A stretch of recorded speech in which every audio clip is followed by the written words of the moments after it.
আপু মানিশাকে কোন স্কুলে ভর্তি করছো, এই স্কুলের খরচ কেমন, আর মানিশার স্কেটিং শুজ সেটটা কোথা থেকে নিয়েছো আর প্রাইস কত। হ্যালো গাইস, আসসালামু আলাইকুম, welcome to my another blog. So আজকে এই ইনফরমেশন গুলো নিয়েই থাকছে আমার এই ছোট্ট মিনি ব্লগটি। সো চলো, প্রতিদিনের মতন আমি আর আমার মেয়ে রেডি হয়ে যাচ্ছি। মানিশা ঘুম থেকে উঠে ওর মুড খুব সুইং থাকে, বিকজ ও ঘুম থেকে উঠে অনেক সকালে। তো আমি চেষ্টা করি রাত্রে 10টার মধ্যে খাবার দাবার শেষ করে 10:30 থেকে 11টার মধ্যে রুমে নিয়ে যেতে। তারপরেও বাচ্চা মানুষ একটু তো বায়না করেই, তো ওর জন্য আমার বিশেষ করে সকালে ঘুম থেকে উঠতে হয়। ওর একটাই বায়না থাকে, মা স্কুলে নিয়ে যাবে, না হয় আমি যাব না। তো কি বলবো, বাট আলহামদুলিল্লাহ ভালোই হয়েছে। মেয়ের সাথে আমিও স্কুলে যাই প্রতিদিন সকালে, আর মানিশার জন্য আমারও প্রতিদিন সকালে ঘুম থেকে ওঠার একটা অভ্যাস হয়েছে। আগে যেরকম সারা রাত ফোন দেখতাম, ঘুম আসতো না, ঘুমাতে চাইতাম না, ভোর 4টা 5টা 7টা 8টাও বাজছে, তারপরে ঘুমাইছি, বিকেলে আবার উঠছি বিকাল 4টা। এখন আমার সেই রুটিন নাই গাইস। এখন রাত্রে 11টা বাজলেই আমার টেনশন হয়ে যায়, আমার ঘুমাতেই হবে যা হয়ে যাক, কারণ সকাল 6টা 6:30 আমি উঠতে পারবো না। তো আমি এখন চেষ্টা করি সর্বোচ্চ 12টার মধ্যে ঘুমানোর, বাট সামডে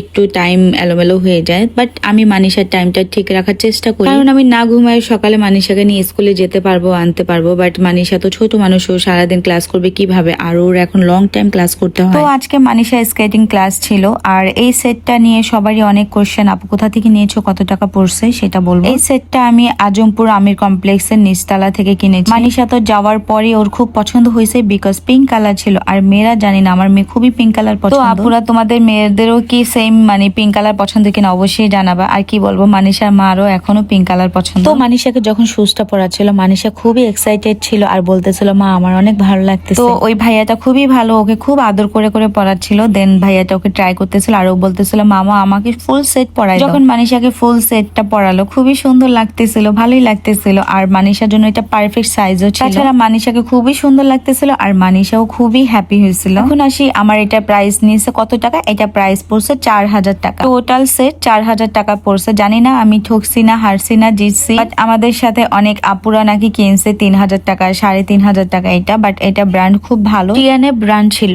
সো আমি বলতে পারতেছি না এটা বেশি নিল না কম নিল, বাট আমার কাছে ফার্স্টে দাম চাইছিল 7000 টাকা। তো আমি বলছি না, আমি 4000 টাকা শুনছি এটার দাম। আর হ্যাঁ, আমি একটা এমনি একটা শপে জিজ্ঞাসা করছিলাম, ভালো একটা স্কেটিং শুজ নিতে হলে মানে সেট সহ নিতে হলে কত পড়বে। তো ওরা বলছিল 4000। তো আমি ওই প্রাইসটা ওদেরকে বলি, দেন ওরা আর কোনো কথা বলে না, দিয়ে দেয়। তখন মনে হচ্ছিল মনে হয় আমি বেশি বলে ফেলছি, হোয়াট এভার। তো মাশাআল্লাহ মানিশাকে অনেক সুন্দর লাগতেছিল, তাছাড়া মানিশার অনেক ভালো লাগছে, আর এত দোকান ঘোরার মতো আমার কাছে সময় ছিল না, আমি নিয়ে নিলাম। এখন আসি, মানিশাকে কোন স্কুলে দিছি, আর ওর স্কুলে ভর্তি হতে কত টাকা লাগলো, আর প্রতি মাসে কত টাকা করে আমি ফি দিই। এর আগের ভিডিওতেও বলছি, মানিশা যে স্কুলে আছে ওইটা হচ্ছে এখন গ্ল্যান্ডিস ইন্টারন্যাশনাল স্কুল। এইটার আগের নাম ছিল ডিপিএস ইন্টারন্যাশনাল স্কুল, এখন চেঞ্জ করা হয়েছে, আর এটা পুরোপুরি ইন্টারন্যাশনাল মানে বাহিরের কারিকুলাম।